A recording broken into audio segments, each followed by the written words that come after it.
السلام عليكم ورحمة الله وبركاته. السلام ورحمة الله وبركاته. الله أكبر الله أكبر الله أكبر الله أكبر.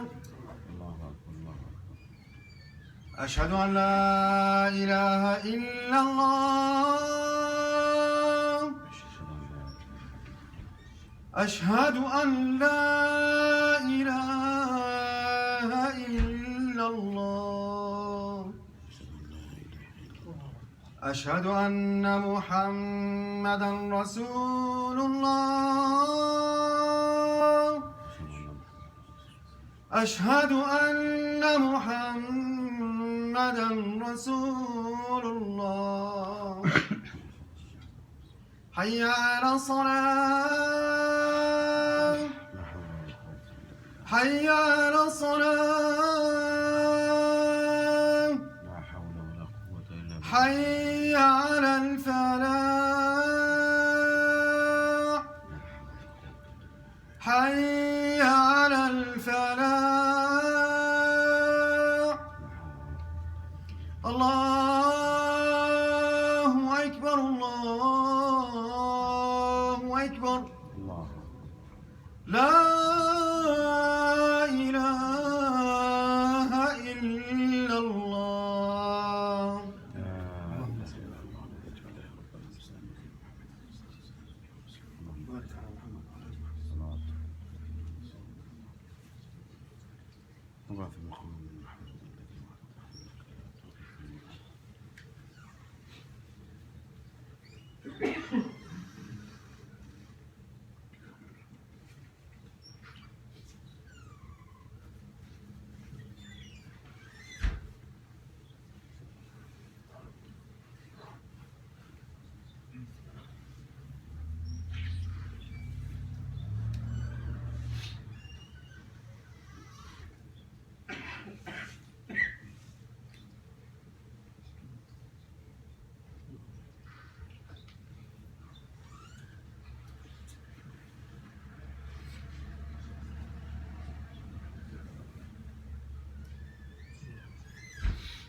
إن الحمد لله نحمده ونستعينه ونستغفره ونعوذ بالله من شرور أنفسنا وسيئات أعمالنا.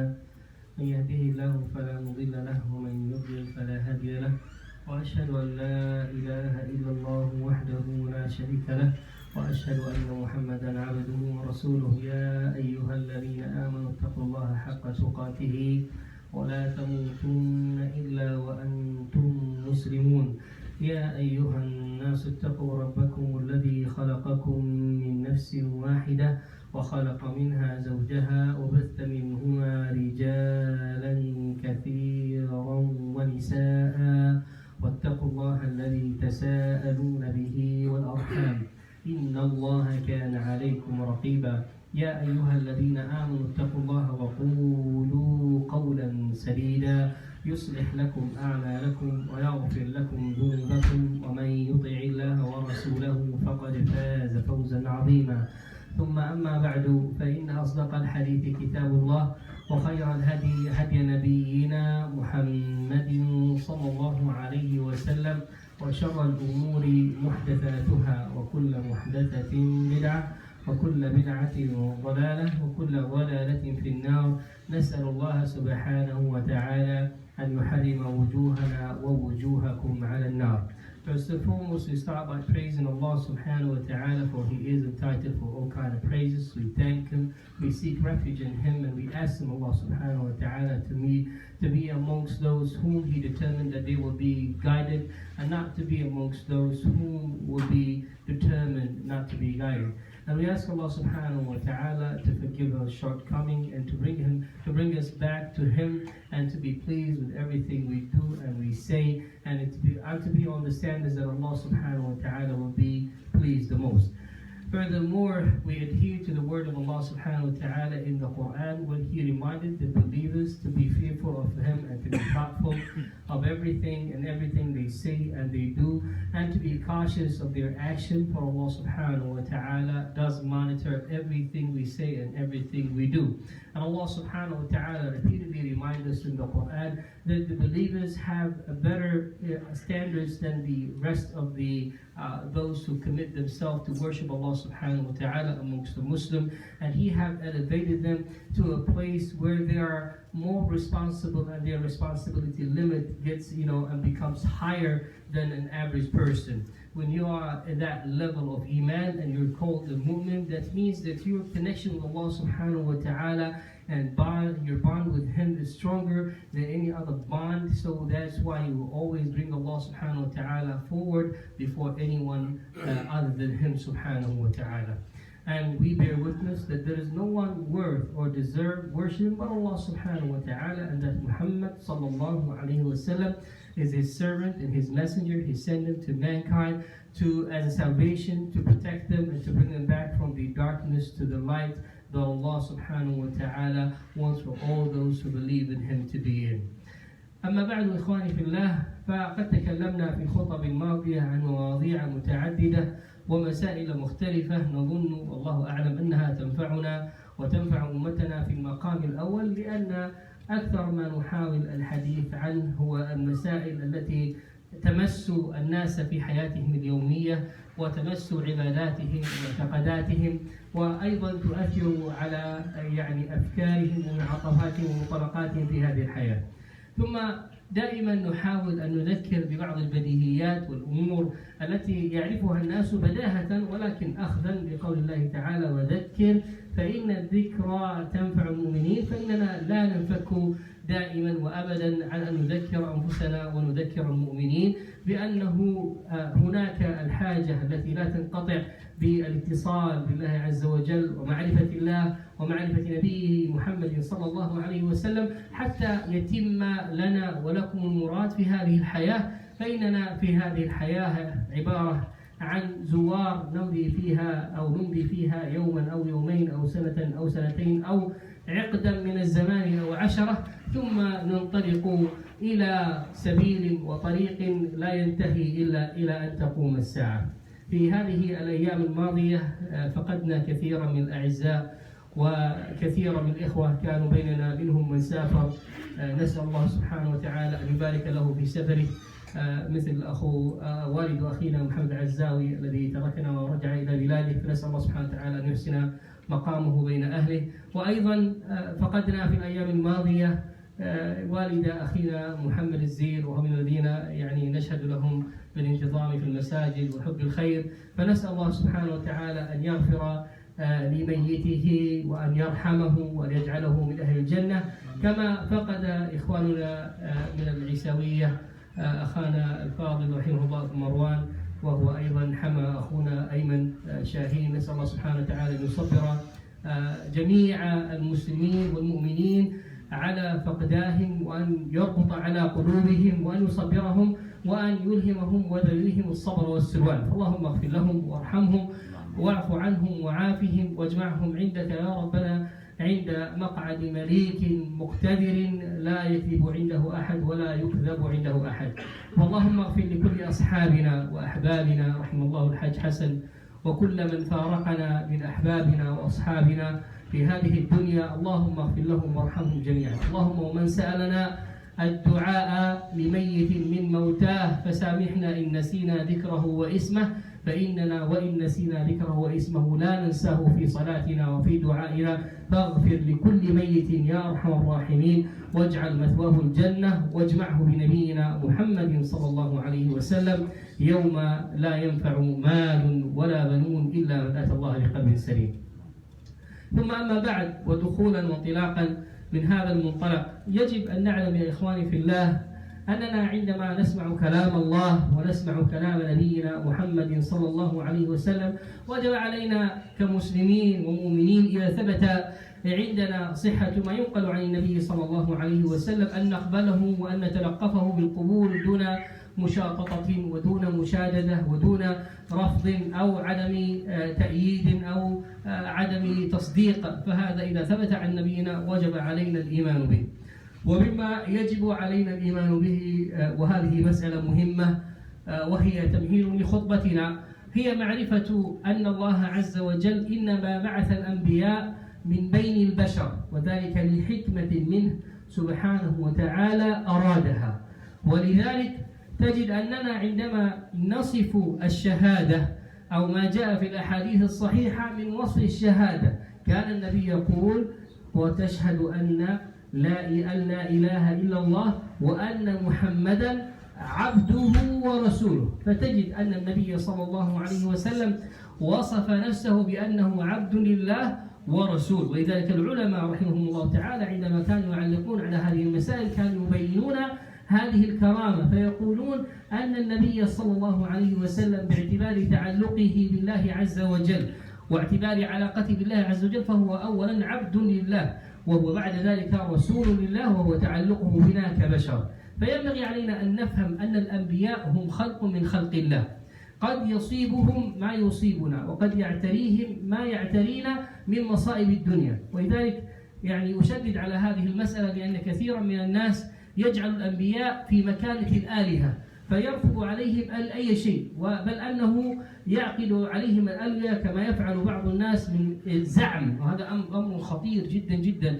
نحن نحب النبي صلى الله عليه وسلم ولا نقبل أن يمارينا أحد في ذلك، بل أننا لا نقبل أن يجادلنا أحد في محبتنا للنبي صلى الله عليه وسلم، ولكن أن يصل الحال ببعض الناس أن يبالغوا في تلك المحبة فيقول أن الله ما خلق الكون إلا لمحمد صلى الله عليه وسلم، فهذا نوع من الشطط، بل فيه شرك بالله عز وجل، لأن الله عز وجل في كتابه الكريم قال: وما خلقت الجن والإنس إلا ليعبدون. فالأصل أن الله خلق الخلق كلهم لعبادته، هذا مفروغ منه. خلق الله الخلق لعبادته هو وحده، ثم بعث الأنبياء مبشرين ومنذرين يذكرون الناس بما ينتظرهم. ولذلك إذا قلنا وقبلنا على نبينا محمد صلى الله عليه وسلم مكانة أعلى من المكانة التي وضعها الله له، فإننا نقول بذلك أن الأنبياء الأخر الذين جاء ذكرهم في كتاب الله وجاء ذكرهم في سورة الرسول أنهم قتلوا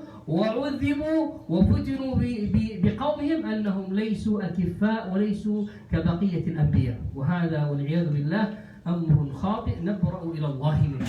So this is, a common understanding, and I furnish, with a lot of condolences to all the brothers who lost their loved ones. Brother Muhammad Azir lost his father recently. Brother Ayman Shaheen and the Isawiya brothers, they have lost the brother Abu Marwan. We ask Allah subhanahu wa ta'ala to shower everyone with His mercy, and to give all the, the patience for those who lost those who their loved one have traveled back to their back homes, like our brother Muhammad Azawi. We say, may Allah bring everyone safe back to their loved ones, and may Allah shower with His mercy everyone who have left us from our loved ones and our friends and all those we care for. Oh Allah, shower them with Your mercy. And furthermore, I'd like to furnish for this khutbah with the critical understanding of the type of the people that Allah subhanahu wa ta'ala choose to be messengers, and how we look at them and how we understand their relationship with Allah subhanahu wa ta'ala. The Prophet sallallahu alaihi wasallam in the hadith, he have described himself, and he have described what is the faith of Islam is, and what is this Islam based on. So he says sallallahu alaihi wasallam, and to be a Muslim you have to bear witness that there is no one worth or deserve worship but Allah Almighty, and that Muhammad is His servant and His messenger. So he sallallahu alaihi wasallam, he described himself as a slave of Allah subhanahu wa ta'ala, and that does not only apply to Muhammad sallallahu alaihi wasallam, it's also in the Quran. Allah have described Isa alayhi salam in the Quran. He said Isa would not feel any disgrace to be a slave of Allah subhanahu wa ta'ala. So Allah subhanahu wa ta'ala is telling us exactly how we should portray our prophets, how we look at them. We do love our Prophet sallallahu alaihi wasallam. There's no question to be asked. We're not even going to accept anyone who may come up and say, oh, you don't love the Prophet like we do. No, we love him more than ourselves, more than our children, more than our belongings, more than anything that we own in this world. We love Muhammad sallallahu alaihi wasallam, and he comes first before anything after Allah subhanahu wa ta'ala. But then at the same time, there's a very critical and dangerous understanding of how Allah subhanahu wa ta'ala created Muhammad sallallahu alaihi wasallam. Some of the people, they're so fanatic of their explanation and exhibition of love to the Prophet sallallahu alaihi wasallam, to the point that some people, they say that Muhammad sallallahu alaihi wasallam, the whole universe and everything was created for him and because of him. And that's a very, very dangerous approach and a very, very dangerous understanding, because Allah subhanahu wa ta'ala in the Quran is telling us that He only have created everything, including the jinn and the ins, for one purpose and one reason, and that's to worship Him subhanahu wa ta'ala alone. When we come and say that Allah created everything for Muhammad, and because of Muhammad, now we're saying Allah is not telling us and not stating the truth in the Quran, and that's a major thing. That's why this kind of statement can take a person from the fold of Islam easily. So that's why we have to be careful with our understanding of our religion and how we express our love to our Prophet sallallahu alaihi wasallam. لذلك تجد كثيرا من الناس يؤمنون ويعتقدون اعتقادا جازما بأن النبي صلى الله عليه وسلم لم يولد كما ولد بقية البشر، بل يرون أنه ولد من نور، كأن فقاعة من نور ظهرت ثم ظهر منها محمد صلى الله عليه وسلم. قد يقول قائل: يا شيخ نحن في كليفلاند، نحن في أمريكا. هذا كلام لا يوجد. أقول لك بل يوجد في هذه البلاد وفي أوساطنا، وله مدارس تدرس في هذا الكلام. هناك من يدعو في أوساط جاليتنا إلى مثل هذا الكلام الخطير. وللأسف الشديد، وأقولها بملء فمي، أن أمثال هؤلاء يصعدون على منابر المساجد ويبخون مثل هذه السموم في آذان أبنائنا. نحن كما قلنا من قبل ونكرر ذلك ونعيده بفضل الله تعالى، نحمد الله سبحانه وتعالى على كل ما في بلادنا من فساد، على كل ما في بلاد الإسلام من تردي وتنطح، فإننا نحمد أن الله سبحانه وتعالى جعل في الجيل القديم الذي ولد في البلاد الإسلامية شيئا من رساخة العقيدة وشيئا من الفهم للدين. الحمد لله رب العالمين، نحمد الله. هناك بعض الأخطاء لا شك أن هناك بعض الأخطاء الفقهية، بعض الخطأ في المسائل العقدية، إلا من ذهب ودخل في منحل من مناحل التصوف وأخذ ما يقولون، ولكن العامة من المسلمين يعرف هذه الأمور بداهة، لأنه تربى في بيئة وترعرع في مجتمع يعرف هذه الأمور كأنها من المسلمات. ونخشى دائما على من؟ نخشى على أبنائنا الذين ولدوا في هذه البلاد، الذين جل معرفتهم بالدين ما يرونه من آبائهم في البيوت، وما يروه من أمهاتهم، صفة الصلاة من أبيه أو صفة الصلاة من أمه، ثم ما يسمع في المسجد إذا كان ممن رضي الله عنهم، الأب الذي يكون رضي الله عنه ويأتي بابنه إلى الجمعة في المسجد حتى يتعلم الدين. فنقول هذا كلام لأن هذا الأمر خطير، وكثير من الناس مغلوب على أمره. كثير من الناس، صدقوني، كثير من الناس مغلوب على أمره، لا يختار خطيبه، لا يختار من يستمع إليه، لأن الخطيب أحيانا قد يكون مفروض فرض على المسجد، أو قد يكون شخص خلاص هذا الشخص هو الذي يخطب هذا المسجد ولا غيره يخطب هذا المسجد، فيكون مفروض على الأمة أن تسمع هذا الكلام ولا تنكره. ثم يلفون على المساجد وينشرون هذه المعتقدات، ثم يسحبون أبناءنا من بين أيدينا كما يسحب بساط من تحت صاحبه دون أن يشعر، قليلا قليلا. هكذا هو السم يا إخواني في الله. الذين يسمعون أفكار الناس لا يسمونها دفعة واحدة، لا يأتون في يوم واحد ويسمون أفكار مرة واحدة، لا، إنما هي على قطرات وعلى فترات وعلى مرات حتى يتمكن هذا الفكر من رأس أبنائنا ويضيع. لكن لا تستغرب إذا رأيت شطط كثير جدا في أوساط الشباب المسلم، لا تستغرب. يعني أحيانا الواحد يقول كيف هذا ينضم إلى هذه المجموعة، أو ذهب إلى داعش، أو ذهب إلى هؤلاء أو إلى أولئك. الأفكار المسمومة يا إخواني في الله تغرس في الناس بشكل تدريجي حتى تصبح جزءا من هويتهم، فلا يجدون مضاضة ولا يجدون في أنفسهم غرارة أن يتبعوا ذلك الفكر أو ذلك المنهج. See, this is the problem we say. Like, you may come up and say, okay, Sheikh, but this kind of thing does not exist in our community. I say, no, they do exist in our community. I know we live in Cleveland, USA, but still, there are some people and some, preachers who portray this kind of ideology to our kids today. I'm not concern about, the elder ones. Alhamdulillah Rabbil Alameen, majority of the elders, despite, all the corruption that we have in the Muslim countries and all the, dysfunctionality that we suffer from, but still, subhanAllah, there is a good portion of the Muslim who grew up or was born back home. They came with a good aqeedah. They came with a solid understanding of Allah subhanahu wa ta'ala and His Messenger sallallahu alayhi wa sallam.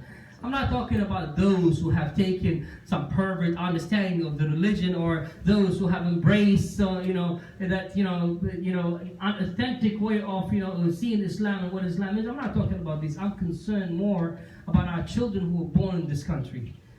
The most they know about this religion is what they see their parents do at home. They built and they found their understanding of Islam, of how their parents act inside the home. This is Islam for them. How they see things, how they, approach things, how they do their salat. This is Islam for them. And then, aside from that, is what they listen to in the Friday speech. If the father is blessed enough to bring his children to the Friday speech with him. Now, this is the thing, going on. I'm not going to blame the community for that, because you can't choose the person who's going to give you the khutbah. Most of the masajid, they either have one prominent speaker, or there's going to be like, rotation, and they bring whatever sheikh they come, and you go there and you just listen and take those. Some people, they just go to the Friday because it's just a habit, so sometimes they don't even understand what the sheikh was talking about. But the newer generation who actually listen to what's being said, they pay attention, and when they pay attention, they learn things. And that's why we say poisoning. The mentality is not like poisoning a person. You don't throw all the poison in one plate. No, it doesn't happen like that. It's small doses, over and over. They exposed to small ideas that they instill into them. They inculcate those ideas. They don't even say them directly. Like the other day, I got approached by a brother. Subhanallah, the brother Nadir Madkour, he said, I was in one of the masajid, and the person was given the khutbah was clearly calling to one understanding that leads actually to shirk on the minbar.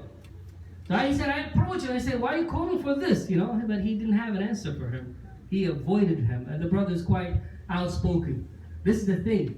They give you this like it was small. None of the people who were in the khutbah listened to what the guy who was giving the khutbah said. No, they didn't pay attention. But that brother, because he's one of that generation that we talk that have a solid understanding of the religion, that small statement that the guy made during the khutbah caught his attention, and he went straight to the guy and talked to him. Why are you saying like this? Why are you doing this? Those who were sitting there, our children who were sitting there, they took that and they absorbed it. Today, they took that small glimpse of that understanding. After tomorrow, will another one, and then slowly, until the puzzle is complete, and they can see through what the person is preaching them. And they will take it for granted. They will not have a problem actually of embracing it or calling for it in the future. May Allah protect our children. ثم أما بعد إخواني في الله، فقد توقفنا في خطبتنا الماضية عن آثار السحر وما يقع للناس من السحر، واليوم بين يدينا حديث للنبي صلى الله عليه وسلم أخرجه الإمام البخاري في صحيحه، وهو من الأحاديث التي أثارت لغطا بين الناس، وهذا سبب تقديمي لهذه الخطبة بهذه الطريقة. فهذا الحديث ترويه أمنا أم المؤمنين عائشة رضي الله عنها، قالت: سحر النبي صلى الله عليه وسلم رجل من بني زريق يقال له لبيد الأعصم، فكان يفعل أشياء ولا يدري أنه صلى الله عليه وسلم يفعلها، فكان يأتي عائشة ويعتقد أنه عند حفصة، ويأتي عند حفصة ويعتقد أنه عند عائشة. فدعا النبي صلى الله عليه وسلم ربه ودعاه، يعني كرر المسألة والدعاء، سأل الله ملحا أن يشفيه. فذات يوم وهو نائم صلى الله عليه وسلم جاءه رجلان كما يروي صلى الله عليه وسلم لزوجه عائشة، فوقف رجل عند رأسه ورجل عند رجله، فقال أحدهما للآخر: ما بال صاحبك؟ قال: إنه مطبوب أو فيه طبب. قال: ومن طبه؟ قال: طبه لبيد الأعصم اليهودي. لبيد الأعصم اليهودي.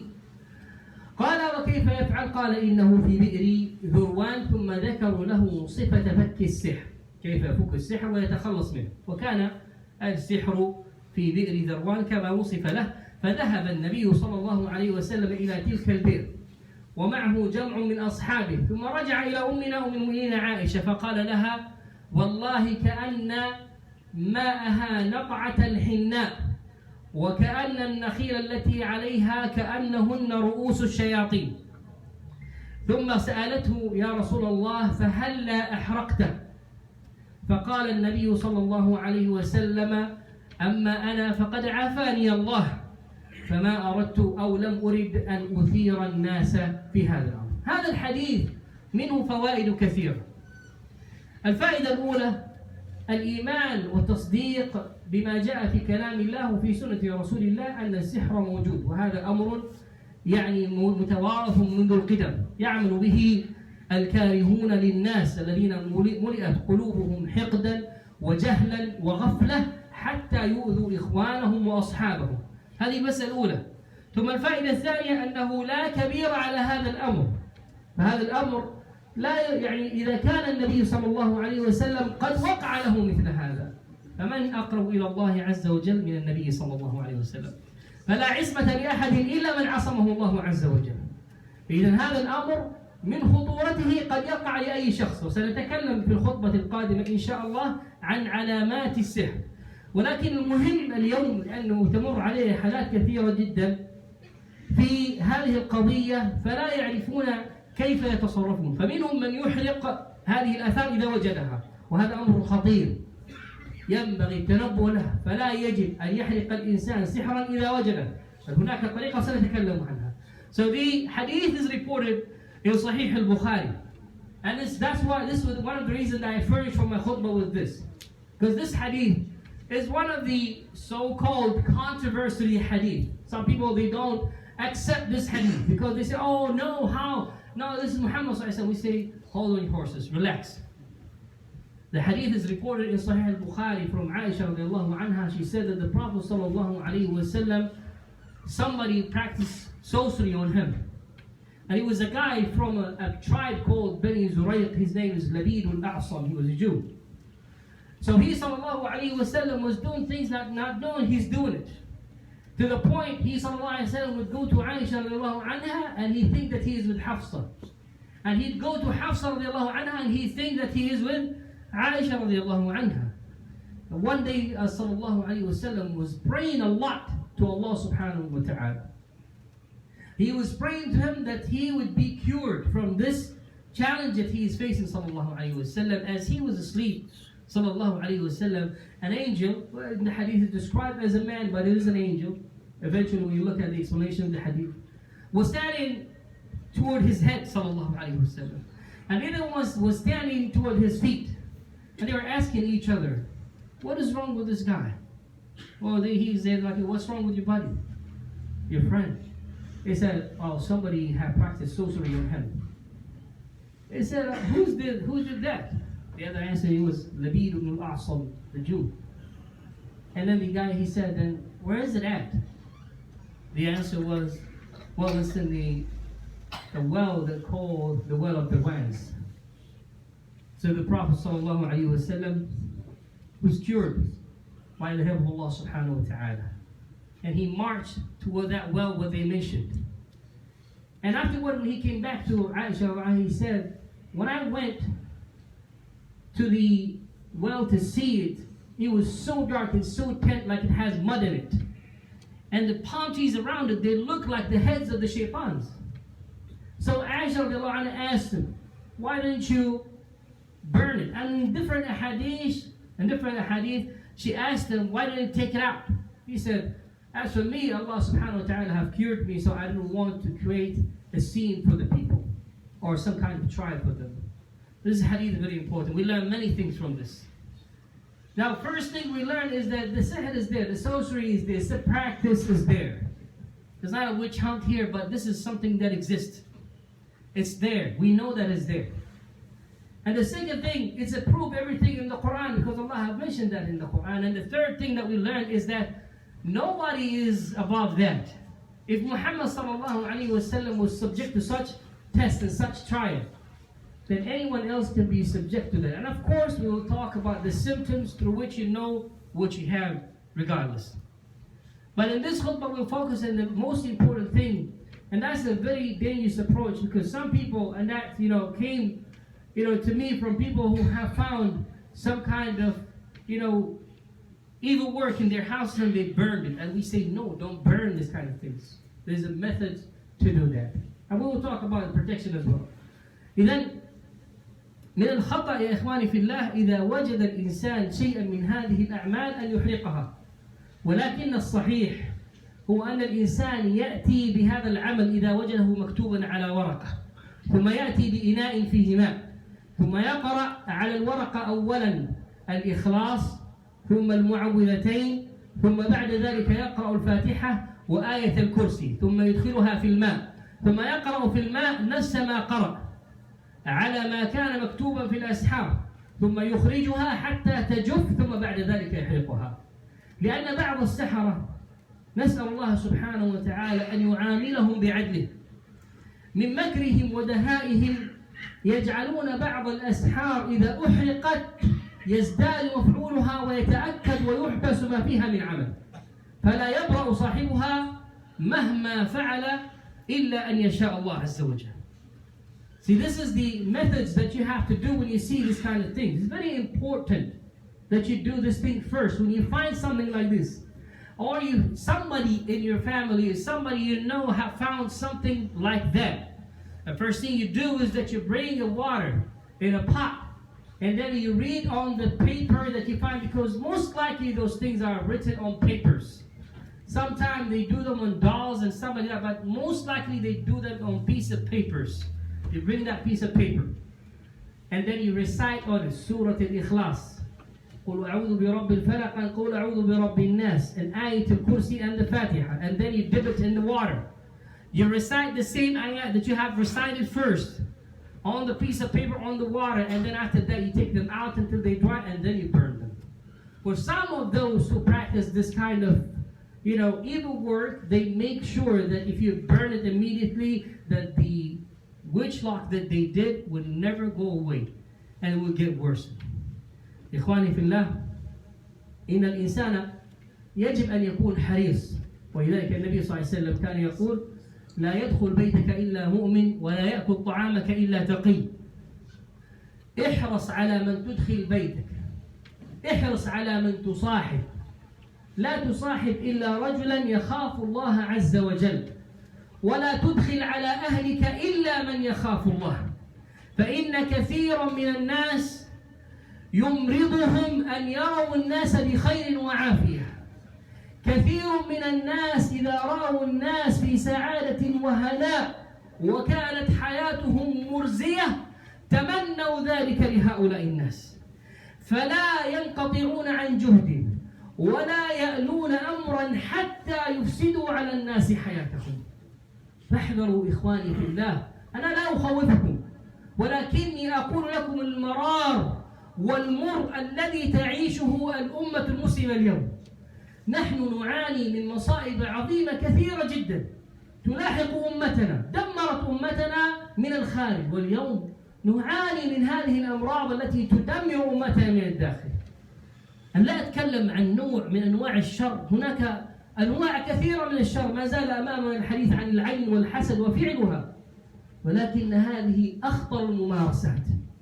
فكثير من الناس، وأوجه كلامي هذا للنساء خاصة، احذروا إن النساء كما وصفهن النبي صلى الله عليه وسلم ناقصات عقل ودين، فأحيانا لقلة عقولهن يبلغ بهن اليأس مرحلة، إن كانت أما أو كانت حماة أو كانت زوجة أو كانت ابنة، قد يبلغها اليأس مبالغ شديدة تتخذ معها خطوات خاطئة.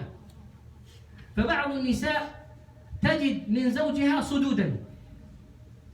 طبيعة الناس، هناك أناس جفاة خلقه الله كذلك، هو رجل جاف، كما في حديث الأعرابي والنبي صلى الله عليه وسلم لما رأى النبي صلى الله عليه وسلم يقبل الحسن والحسين قال وتقبل أحفادك؟ قال نعم. قال والله إن عندي 10 من الولد ما قبلت أحدا منهم قط. قال ما أفعلك إذا نزع الله الرحمة من قلبك؟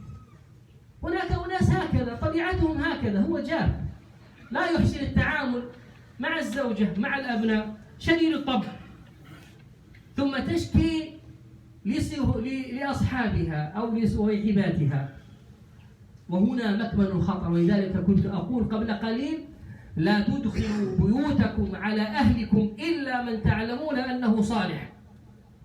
المرأة التي تدخل بيتك لابد أن تعرف هذه امرأة صالحة ولا لا. أنت رجل على البيت لسبب، الله أعطاك القوامة على البيت لسبب، مش فرض عضلاته بس، لا، حتى تعرف من يدخل بيتك، من يأكل من طعامك، من يجلس مع أهلك، ماذا يعلمهم.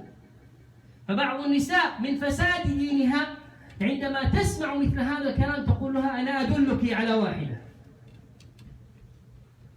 إنسانة ما شاء الله عليها يعني متدينة، على قولة إخوان المسلمين بتاعت ربنا وبتاعت الشيطان أصلا. هذه المرأة ستعمل لك تعويذة أو تعمل لك يعني حجاب، وكل كلام الله، هكذا يقول له، كل بكلام الله، ويصبح الرجال زي إصبع في يدك. كيف يكون زي الخاتم في إصبعها إذا كان هذا كل كلام الله وحجاب؟ هناك أمر غريب. فتذهب هذه المفتونة إلى تلك الساحرة وتجلس عندها وتخبرها بقصتها. وطبعا لا تأخذوني، بعض النساء مجانين خلقة، فلو صارت مرتك بتسوي حاجات شغلات كذا لا تؤاخذها، بعض النساء مجانين خلقة. فتذهب إليها وتجلس عندها فتخبرها بقصتها مع زوجها، ثم تقول لها الساحرة، ولهذا لابد أن تحذر نساءكم من هذا الشيء: ائتيني بأثر منه. وبعضهن تقول: هاتي شيء فيه عرق زوجك، فهي داخلية، سروال داخلي، أي شيء، أو قصاصة شعر. والمصيبة الكبرى أن بعض هؤلاء الذين يمارسون هذه الأعمال من الشعوذة بعضهم لا يعرف ماذا يفعل، وعنده وجد كتاب يقرأ فيه طلاسم، فتأتي مصيبة كبيرة. وأنا لا أقول كلام لم أجربه يا إخواني في الله، لا أقول كلام لم أره وأسمعه بعيني، ولم أره بعيني ولم أسمعه بأذني. تأتي لها فتصنع لها عمل، مراد هذا العمل إيش؟ إنه الزوج يصير بيبي، يدخل صباح الخير يا حبيبتي، يطلع صباح الخير يا حبيبتي، يا حبيبتي في التليفون، يطلع من باب الشارع أول ما يطلع: حياتي وحشتيني. هذا هو المراد. ولكن الذي يحصل بعد ذلك ما هو؟ تحصل في البيت فتنة، نار، دمار، أحلام مرعبة، يضاجعها الشيطان وهي لا تعلم، ترى في البيت كأن هناك وحوشا. الزوج الذي كان بالأمس ينفر منها مرة ينفر منها اليوم 100 مرة.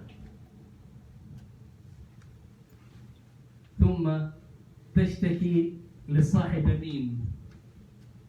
فتقول لها: مين؟ أنا عندي شيخة ما مر عليها أحد إلا وعولج. فتأتي إلى الشيخة الجديدة فتقول لها: هاتي لي أثر منه أيضا. وتصبح الحياة جحيما حتى يقتل أحدهما الآخر.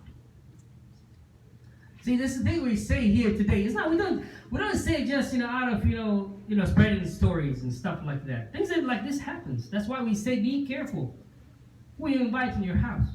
Be careful who you bring to your family and to your household, who you are introducing your wife to. It's your job that you protect your family. You make sure that they only are in the company of those who fear Allah subhanahu wa ta'ala. Because when things go south, if they fear Allah subhanahu wa ta'ala, they will tell be patient, do this and that, try this. They will teach them all the good methods. But if they don't fear Allah subhanahu wa ta'ala, they do miserable things. But this will be the rest of our khutbah. أقول قولي هذا وأستغفر الله لكم واستغفر الله.